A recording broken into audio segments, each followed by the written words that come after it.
Okay, so this video I'm going to I'm going to talk about how I became a missionary, what was the beginning days.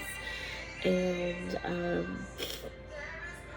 I have a little cold, so I'm very light talking, very congested, sorry. But every time I do a video about Africa, I'm always congested. It's weird. But anyway, I have a couple videos. I'm very congested. It's interesting. Anyway, going to press on.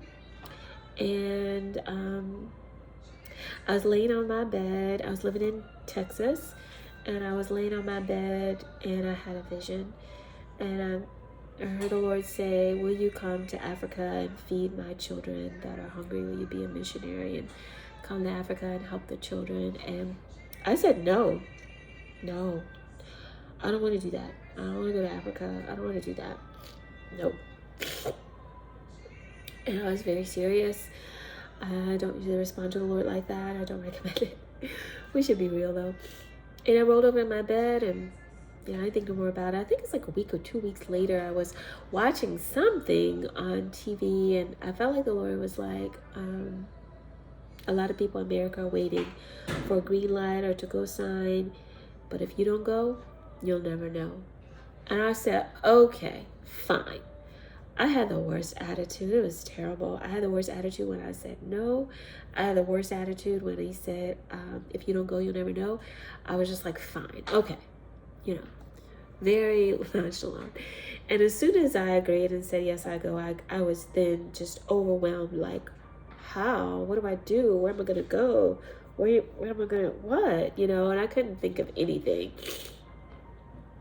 So I had already got my passport because the Lord had asked me to get my passport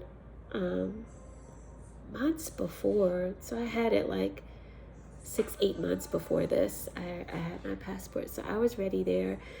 But I knew I had to go get shots, and I couldn't think of anything, like how in the world, just overwhelmed, like how am I going to pay for a plane ticket? I don't have any money.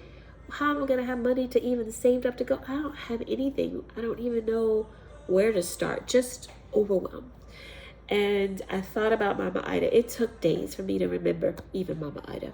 But I remembered Heidi Baker, and I said, oh, okay, I can at least go to her base and at least, have a starting place.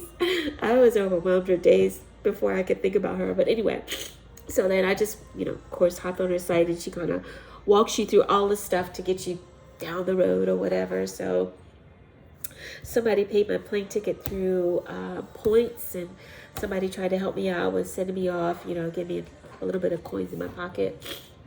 And I started doing all those things that she lays out for you to do and preparing, and I think I was gone within months. After hearing the Lord, I was gone. And that's what I felt like the Lord was like, don't wait, like everybody's waiting and trying to get all this together and trying to have all your savings and all of this, just go. And I was like, okay, I know, okay. When I was packing, I felt like packing like I was never gonna come back. So that's kind of how I tried to pack, like I didn't care what I left, and I took with me what I wanted. And yeah, I was in Zimpeto, Maputo, Mozambique, at Mama Ida's base. I left October the 24th, 2014. First time overseas, traveling by myself, first time. And I must have had maybe $500 in my pocket. That is not money to go on a trip, but hey, here I am. And I think I was at her base for a good, maybe the first week. We go to the Bakuria, go to the trash dump, and they just have a hut there, like a cement building with nothing in it, just walls, door, that's it. And we go in there, got little benches, and we feed the community bread, and we have church, give the word, the scriptures, and teach and train. We go out into the areas, we climb the top of the trash pile, and it's like a mountain. Climb the top of it, there's people up there. I did that.